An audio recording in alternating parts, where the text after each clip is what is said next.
The Orthodox Voice presents a sermon by Friar Alexander Schmemann, Prayer of Saint Ephrem the Syrian, Part 1, Negative Petitions.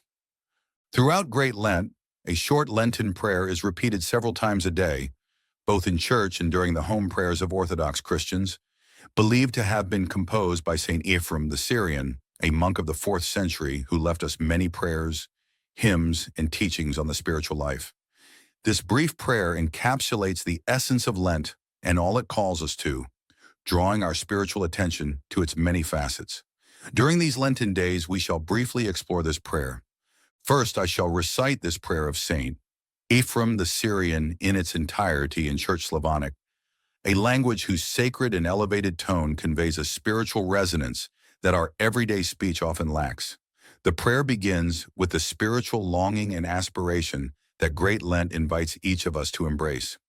O Lord and Master of my life, grant me not the spirit of idleness, despondency, lust for power, and idle talk, but rather bestow upon me, your servant, the spirit of chastity, humility, patience, and love. Yes, Lord and King, grant me to see my own transgressions and not to judge my brother, for you are blessed forever. Amen. As we see, this prayer is composed of two series of petitions.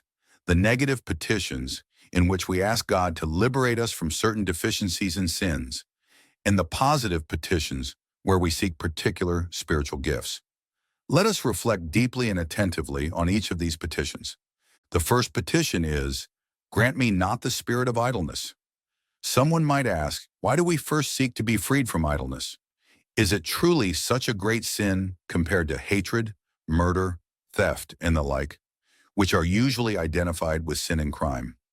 To this question, I would answer that the prayer begins with idleness because it is concerned not with individual transgressions, what we do or do not do, but with the various states of our soul and consciousness, from which our actions inevitably arise. Among these sinful states, all who have strived to live a profound and spiritual life testify that idleness holds the first place. The word idleness, translated from Church Slavonic as emptiness, signifies in the prayer a void, a strange and daunting laziness, a passivity of the soul that prevents even the smallest effort, constantly whispering to us, why bother?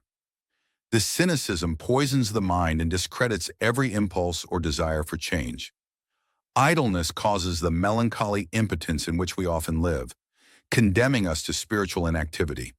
Therefore, until we overcome this idleness and emptiness with God's help, no effort will be possible. Worse yet, all that is base and dark will have unrestricted access to our souls. The first to do so is the despondency mentioned in the second petition of the prayer. The second petition, grant me not the spirit of despondency. If idleness is the absence of light and even the desire for light in the soul, then despondency is the presence of darkness, saturated with terrible lies against God, the world, and life. In the gospel, the devil is called the liar and the father of lies, John 8:44.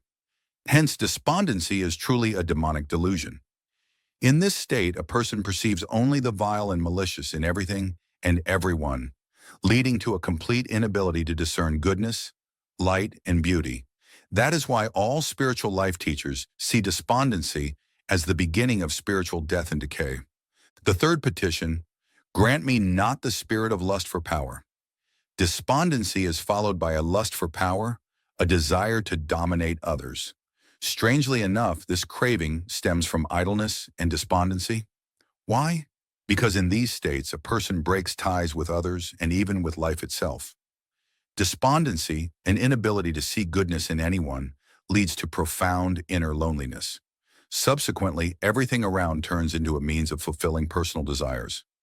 The lust for power and domination entails a desire to humiliate another, render them completely dependent, deny their freedom, and reject the possibility of encountering them in love, resulting in denying the other and even spiritually murdering them.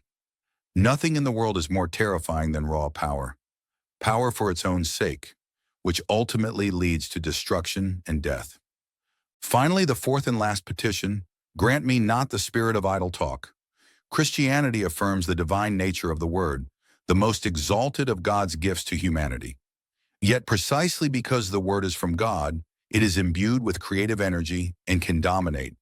Hence, the fallen word, detached from God and truth, becomes a conduit of evil, a conduit of lies, hatred, and impurity. As stated in the gospel, "For by your words you will be justified, and by your words you will be condemned." Matthew 12-37. For an idle, empty word bears falsehood, temptation, corruption, and hatred. How many lives have been destroyed by idle words? What bloodshed and horror are contained within our world's word, and what terrible control it wields over people. Thus, released from the four principal evil spirits in the world, the spirits of idleness, despondency, lust for power, and idle talk, can begin only within the soul through our prayer and striving. Our spiritual regeneration starts with rejecting these and praying for God's aid in overcoming them. Only after grasping this can we move on to the positive petitions of the Lenten prayer of St. Ephrem the Syrian, to be discussed in our next conversation. Thank you for listening to the Orthodox Voice. May God bless you and keep you.